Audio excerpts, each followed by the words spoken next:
AITA for ruining my sister's pregnancy reveal with a secret video? My name is Maya, I'm 26 years old, and 2 weeks ago, I landed the promotion I had worked myself to the bone for. It wasn't just a small step up.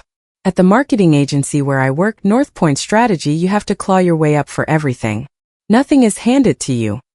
The people are sharp, competitive, and always looking for an angle to get ahead. If you slip up, it gets noticed. If you fall behind, they'll walk right over you. I had been there for 3 years. I started as a junior associate, running reports, building slide decks, and cleaning up the messy leftover tasks nobody else wanted. I stayed late almost every single night. I volunteered for the projects everyone else dodged. I smiled when my boss Sarah would drop last-minute work on my desk on a Friday afternoon like it was no big deal, and I bit my tongue when Kyle, a coworker, would repeat my ideas in meetings as if they were his own and get all the credit. I put up with it all. I stayed focused, and it paid off. One Tuesday, Sarah called me into her office, shut the door, and said, "Maya, we've made a decision. We're promoting you to senior strategist." I felt like all the air had been knocked out of my lungs.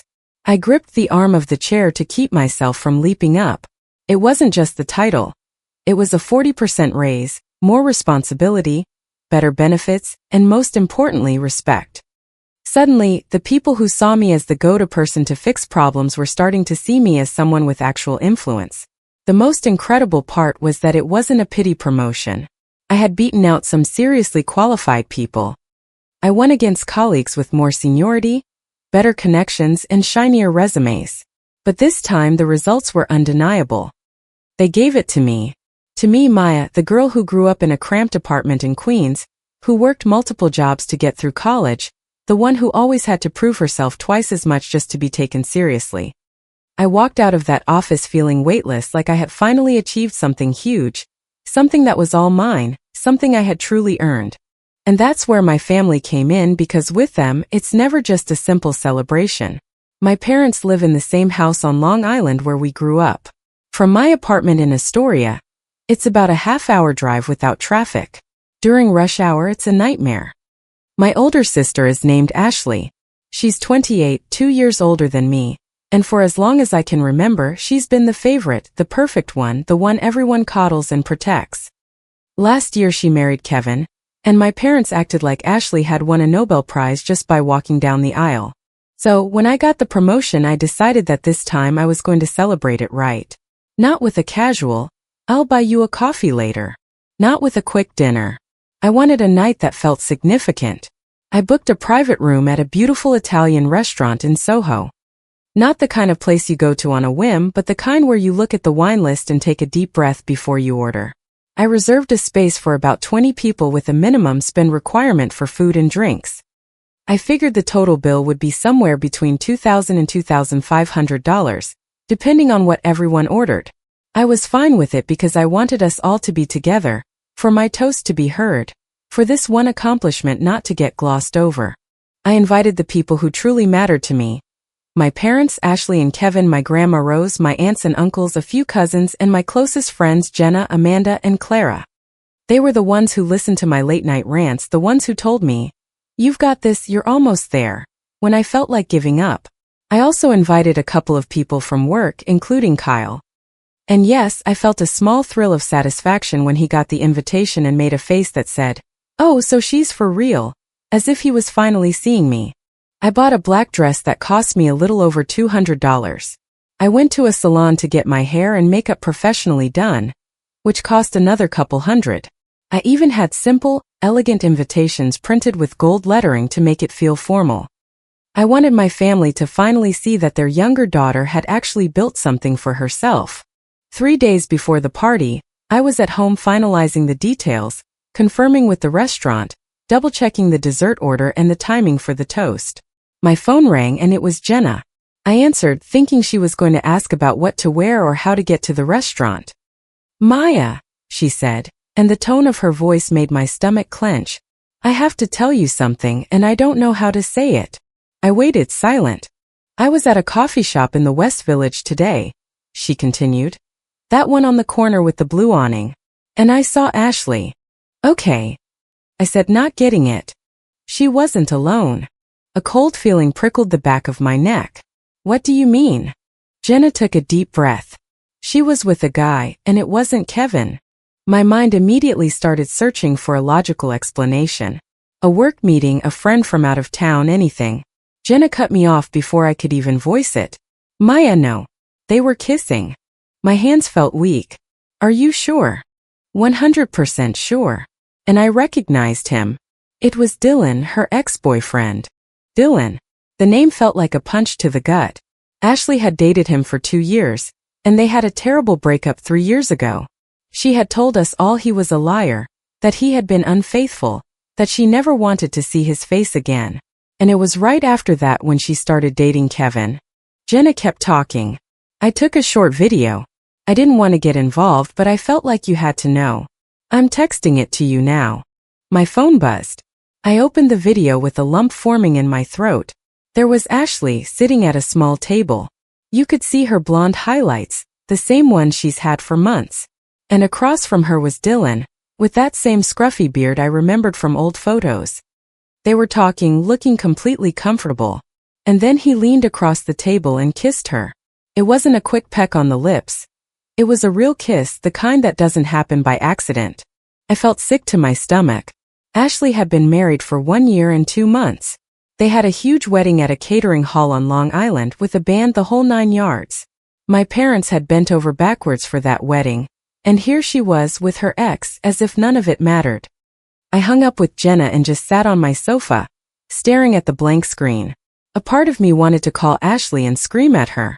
Another part wanted to tell Kevin immediately. But there was another voice, the one that had learned since I was a kid to stay out of it to avoid making things worse, that told me to be quiet. I decided to do nothing. Not because it was the right thing to do, but because it wasn't my mess to clean up. My party was in 3 days, the most important night I'd had in a long, long time, and I refused to be the one to light the match right before it. The next day I tried to focus on work. Only 2 days to go and everything was set. The restaurant was confirmed, the guest list was final, the cake was ordered, and I had even jotted down a few notes on a small card for my toast so I wouldn't get nervous and forget what I wanted to say. Around noon my mom called. Maya, I need you to come over to the house tonight. We need to have a family talk. About what? Just be here around 7. Ashley will be here too. Then she hung up. I felt a weight in my chest all afternoon. At exactly 7 I got in my car. The traffic on the Long Island Expressway wasn't too bad for once, and I made it to my parents' house in a little over half an hour. Ashley's car was already in the driveway. I took a deep breath and walked inside. My mom called out from the living room. In here, have a seat.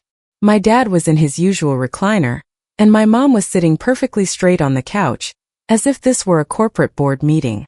Ashley was on the other end of the sofa, looking pale and nervously twisting the ring on her finger. I sat down, leaving a significant space between us. What's going on? I asked. Ashley looked at me, then at my parents and finally whispered, I have something to tell you all.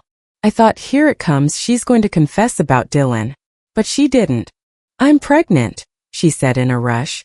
About 6 weeks. I just found out yesterday. My brain short-circuited for a second. Even with the video fresh in my mind, a different emotion flickered through me. I was going to be an aunt. The thought was surprisingly affecting. Wow, I managed to say, trying to process it. Congratulations, Ashley. She gave a small, nervous smile. My mom cleared her throat, and that's when I knew the other shoe was about to drop. Maya, she began, your father and I were thinking it would be a wonderful gesture if you shared your party with your sister. What do you mean, share it? My dad leaned forward.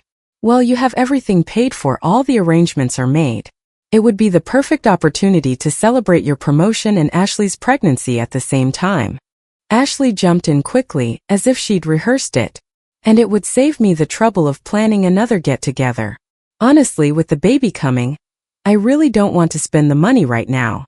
The 3 of them looked at me, expecting me to agree as if this were the most reasonable suggestion in the world. I just blinked. No. My mom's lips thinned into a tight line. What do you mean, no? It's my party, I said, speaking slowly to keep my voice from shaking with anger. I planned it. I'm paying for it. I invited the guests.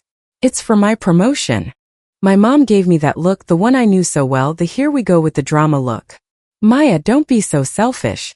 This is about family. That's when Ashley started to cry. Real tears. I can't believe you won't do this for me. I'm pregnant. This is the biggest thing that's ever happened to me. My dad delivered the final blow. It's our first grandchild. You can't compare that to some job promotion. And in that instant, something inside me shattered. Years of resentment of being pushed to the side came rushing to the surface. It was always the same story. The feeling of being second best, the one who has to be accommodating, the one who understands, the one who doesn't make waves. You know what? I said, my voice now trembling with rage. This is exactly what you always do. Everything is always about Ashley. My mom's eyes widened as if I was being hysterical. Tell me something, I pressed on. When is my birthday? My mom had to stop and think, and that pause told me everything. December 20th, she finally said, sounding uncertain. Right, I said. And every single year, you lump it in with the Christmas party. Every year you promise we'll do something special for me, and every year it gets lost in the holiday shuffle. Meanwhile, Ashley gets a dedicated birthday party in March, sometimes even a whole weekend trip. Ashley wiped her eyes. That has nothing to do with this. It has everything to do with it, I shot back. Remember when I won that academic achievement award in high school? We ended up celebrating the fact that Ashley had a date with Kevin that night, and they weren't even officially a couple yet. Remember when I got my acceptance letter to college? We stayed home because Ashley had a sore throat. My mom stood up. That's enough. You're making a scene. This isn't a scene, I said. This is my life. It's always been this way. And now you expect me to just hand over my night to her too. My dad's face was turning red. Calm down. Your sister is pregnant and family comes first. I let out a short, bitter laugh. Family comes first. Where was that motto when Ashley would get in trouble and you'd still reward her? Where was it when I was working to pay for college while you were helping pay for Ashley's wedding? Where was that phrase every time she made a mistake and you cleaned it up for her? Ashley was sobbing now. Maya, please, I need this party. Kevin and I want to announce it there. In front of everyone. Hearing Kevin's name made my stomach turn. I thought about the video about Ashley kissing Dylan while she sat here crying, trying to hijack my celebration. The hypocrisy was nauseating. No, I said, my voice firm. I am not sharing anything. That party is for my promotion. My mom looked like she was about to explode. Maya, I cannot believe how incredibly selfish you are being. I stood up and slung my purse over my shoulder. I'm tired of being called selfish for wanting one single thing to be about me. My dad's voice was sharp. If you go through with this, you'll have to face the consequences. I took a steadying breath. The party is in 2 days. It's happening exactly as I planned it. If you don't want to come, then don't. I walked to the door and left without another word. In the car, my hands were shaking. I felt a pang of guilt for making my sister cry. I'll admit it, but I also felt a sense of release, as if I had finally said the one word they never allowed me to say. No. I got home and stared at my phone. Part of me wanted to call and apologize, to give in like I always did. But another part of me, the part that earned that promotion, the part that had learned to fight for her place, wouldn't let me. If my family wasn't going to come, then so be it. I would celebrate with the people who could actually be happy for me, no strings attached. 2 nights later, the day of the party arrived. I got ready, put on my black dress, looked at myself in the mirror and said, "This night is yours." I got to the restaurant in Soho early, and everything was perfect, just as I'd requested. The private room, the beautifully set tables, the attentive staff. My guests started to arrive. Jenna was the first one there, and she gave my hand a tight squeeze as if to say, "I've got your back." Amanda and Clara arrived next, all smiles. My aunts, uncles, cousins, and my grandma Rose all came over to congratulate me, asking about the new position, what it entailed, how I was feeling. I smiled, and for a little while, the knot in my stomach started to loosen. But my parents and sister hadn't shown up yet. At 7:25, my mom and dad finally walked in, their faces tight with tension. Ashley was with them, wearing a blue dress and a smile that looked completely forced. Kevin had his arm around her, beaming, looking like a man about to get the best news of his life. With the city traffic and valet parking, it was easy to be late. "Thanks for coming," I said, keeping my voice even. We all sat down. I had placed them at the main table with me, next to Jenna and Amanda, with the other tables close by so everyone could hear the toast. The first appetizers were served. People were chatting and laughing. For a few minutes I allowed myself to think, maybe we can get through this. Maybe just for one night they can put it aside. Then I stood up, my little note card in my hand. I could feel my heart hammering against my ribs. This was my moment.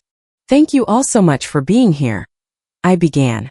I wanted to celebrate something that's incredibly important to me. 2 weeks ago, I was promoted to senior strategist at my agency and I never got to finish the sentence. Ashley abruptly stood up. "Wait," she said, her voice loud enough to command the room. "I have much bigger news." Kevin took her hand, a look of pure adoration on his face. Ashley beamed and announced, "I'm pregnant." The room erupted in cheers and applause. My aunts and uncles got up from their seats, my cousins rushed over. My grandma Rose put her hand over her mouth, her eyes wide with excitement. Everyone wanted to hug Ashley to ask how far along she was, when the baby was due, how she was feeling. I was left standing there, my note card still in my hand, watching my party being stolen right out from under me. Ashley turned to look at me, a smug smile on her face that made my blood run cold. "Since you paid for this party," she said, "I guess you can just give it to me now. A baby is way more important than a job, right?" My parents nodded in agreement. My dad added, "Now this is what you call big news." Some of my relatives continued to celebrate, caught up in the moment, but my friends were frozen. Jenna's eyes were practically shooting daggers. I took a deep breath. This was not okay. Ashley turned back to me, her tone now aggressive. "What's not okay is you being so selfish. I'm pregnant. That's the most important thing, right, Mom?" My mom didn't miss a beat. "Can't you just share the spotlight for once?" "No," I said. "I want you, Kevin, and both of you to leave." Ashley's face turned crimson. "You can't kick me out. I'm pregnant." "I paid for this," I shot back. "I organized this celebration." Ashley raised her voice for everyone to hear. "A pregnancy is more important than a promotion." My dad stood up then too. "Maya, just let your sister have her moment." Ashley looked back at my parents and started crying, but this time it felt different, more calculated. "Tell her to leave. She's ruining my announcement." My mom looked at me with pure disappointment, as if I was the one at fault. "Maya, I think it's best if you go. You're being incredibly immature." That was the final straw. They were trying to kick me out of my own party to give Ashley the stage. I felt the note card crumple in my fist. "Fine," I said, and I reached into my purse and pulled out my phone. "Before I go, I'd like to play a little video to congratulate Ashley on her wonderful news." Ashley froze. I held up my phone so the main table could see. "This is from 3 days ago. This is how she was celebrating." And I hit play. The video showed Ashley in the West Village coffee shop, sitting with Dylan. It was perfectly clear when he leaned in and kissed her. The chatter in the room died instantly. A dead silence fell over the party. No one spoke. No one moved. Ashley's face went completely white. My parents' faces went from confusion to a deep, mortified red. Kevin just stood there motionless, staring at the screen as if he'd forgotten where he was. When the video ended, Kevin slowly turned to Ashley. His voice was cracked and quiet. "What is this?" he asked. Ashley started screaming. No, that's old. That's not from now. 3 years ago you had dark hair," I said calmly, not raising my voice. "In that video you're blonde." Ashley pointed a trembling finger at me. "You faked this. You edited it. You're trying to ruin my life." Jenna stood up from her chair and spoke clearly so everyone could hear. "I recorded that video. I saw it with my own eyes. It was 3 days ago." Ashley looked at her, panicked. "You're lying." Jenna shook her head. "No, I'm not. I saw you leave in your white Honda Civic, the one with the dent on the back bumper. And he was with you." Ashley opened her mouth, but no sound came out. The shock on Kevin's face turned to pure, unadulterated anger in a split second. "You're a liar," he said to Ashley, his whole body shaking. "We're done. Everything is done." He grabbed his jacket and walked straight for the exit without looking back. Ashley ran after him, crying for real this time. Kevin, wait, please let me explain. My parents got up, their faces contorted with fury. My mom glared at me. This is all your fault, she hissed. You embarrassed this entire family. My dad pointed a finger at me. You're just jealous. You did this just to humiliate her. And with that, they followed Ashley out of the restaurant. We all just sat there in the heavy silence. It felt like the air had turned to lead. Then my grandma rose in a perfectly calm voice, said loud enough for everyone to hear. Well, this is the strangest dinner party I have ever been to. Someone let out a nervous chuckle. Then another, and suddenly the tension just broke.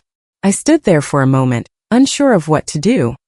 Then I raised my wine glass, looked at my friends, my cousins, my aunts and uncles who hadn't left with my parents, and said, So would anyone like to hear about my promotion now?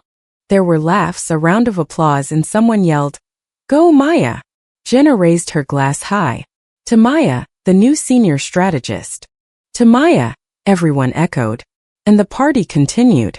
I won't pretend I completely forgot what happened because my stomach was still in knots. But to my surprise, the night actually got better without them there. My friends ordered another bottle of wine. My cousins started telling funny stories from when we were kids, and several people asked me with genuine interest about my new role at work, what it meant, and how I achieved it. For the first time in years, I was the center of attention for something good I had accomplished. We wrapped up around 11. I was in no condition to drive, so I called an Uber and went home, my head spinning from the wine and the whiplash of the evening. On the way home, my phone buzzed nonstop. Calls, texts, voicemails. I didn't answer. I couldn't. I got to my apartment, kicked off my heels and glanced at the screen. Missed calls from my mom, my dad, Ashley. Text previews I could read without opening them. Maya, call me now. What you did was unforgivable. You don't air our dirty laundry in public. You are a horrible person. You ruined my life. I turned my phone off and went to bed. I didn't have the energy to absorb their blame. The next day I woke up with a dull headache. When I turned my phone back on, there were even more messages. I read a few. It was all the same. I was cruel, I was jealous, I had planned the whole thing just to hurt Ashley because I was envious of her pregnancy. To be honest, they weren't entirely wrong about one thing. When Ashley tried to steal my moment and my parents sided with her, just like they always did, something in me snapped. Did I play that video to hurt her? Yes, I probably did. But she hurt me first by trying to take away the one night that was supposed to be mine. I didn't answer their messages that day or the next or the day after that. I threw myself into my new job. The role came with a steep learning curve. New clients, bigger strategies, high-pressure presentations. It was much easier to focus on marketing campaigns and data points than to wade through the toxic swamp of my family drama. A month later, my grandma Rose called me. She was the only one who had stayed for the entire party, and she had made it clear from that night on that, in her opinion, Ashley had brought this all on herself. Maya, she said, I have some news. My stomach dropped. Kevin insisted on a paternity test. And the baby isn't his. I just sat there staring at the wall. Your sister finally had to admit she'd been seeing Dylan for months, my grandmother continued. Kevin has already filed for divorce. I swallowed hard. Even though a part of me had suspected it, hearing it confirmed was something else entirely. And Ashley? I asked. She's back at your parents' house, she said. Kevin made her move out. The house was his premarital property. And your parents, as usual, are blaming you. They're saying if you hadn't played that video, they could have fixed things. I almost laughed, but the sound got caught in my throat. Fixed the fact that she was having another man's child. I'm on your side, sweetie, my grandmother said firmly. Ashley made her choices, and now she has to live with them. In the months that followed, I heard updates through my grandmother and a few cousins who still spoke to me. The divorce was finalized quickly. There wasn't much to contest, and Kevin just wanted it over with. Ashley moved back into her old teenage bedroom in my parents' house, her pregnancy becoming more obvious in the tense atmosphere of their home. She got back together with Dylan, but from what I heard, he wasn't in any rush to make things official. He let her stay over sometimes, but mostly went on with his life as if nothing had changed. My parents tried to get other relatives to pressure me into apologizing and making amends. They sent messages through my aunts and uncles, as if saying sorry would erase what had happened. But most of them, once they understood the full story, sided with me. My aunts and uncles who were at the dinner told everyone the truth, that Ashley had tried to hijack my celebration and that my parents had enabled her, yet again. The only people who cut me off completely were my parents and Ashley. 6 months after that night, I received another award at work. It wasn't as big as the promotion, but it was still a significant achievement. When I told my grandmother, she said, "You should throw another party." "Should I invite my parents?" I asked. "No," she answered without a moment's hesitation. "And certainly not Ashley." And that's when I realized something it had taken me years to accept. I don't feel guilty. Ashley chose to be unfaithful. She chose to get pregnant as a result of it. She chose to try and steal my celebration to announce it as if it were her right. All I did was expose the truth before Kevin tied himself to a lifetime of lies. My parents can say whatever they want. They can blame me for everything if it makes them feel better. But Ashley's marriage didn't end when I played a video. It ended the moment she decided to get back with Dylan. Today, I still have Sunday dinners with my grandma Rose. I see my cousins from time to time. My friends are my true support system, and at work, for the first time in my life, I feel like I'm building something that no one can ever take away from me. Ashley can have her baby and her unstable relationship. I'll keep my promotion, my peace of mind, and the people in my life who actually know how to be happy for me when things go my way. Sometimes it hurts to accept that your family isn't just the one you're born into. Sometimes your real family is the one that doesn't ask you to dim your own light, just so they can shine brighter. Comment. I know family situations can be incredibly complicated and painful. It is so important to remember that your accomplishments deserve to be celebrated, no matter how big or small they may seem. Setting boundaries is not about pushing people away. It is about respecting yourself enough to protect your own peace. You are never responsible for the choices other people make, only for how you respond with integrity. Sometimes the loudest applause comes from the family we choose for ourselves. True kindness also means being kind to yourself, especially when you have been taught to always put others first. Choosing your own well-being over constant conflict is a sign of immense strength and healing. It is okay to let go of relationships that consistently ask you to make yourself smaller for their comfort. I hope you always find the courage to stand in your own light. If you liked it, don't forget to leave a comment and support the channel by subscribing. See you in the upcoming stories.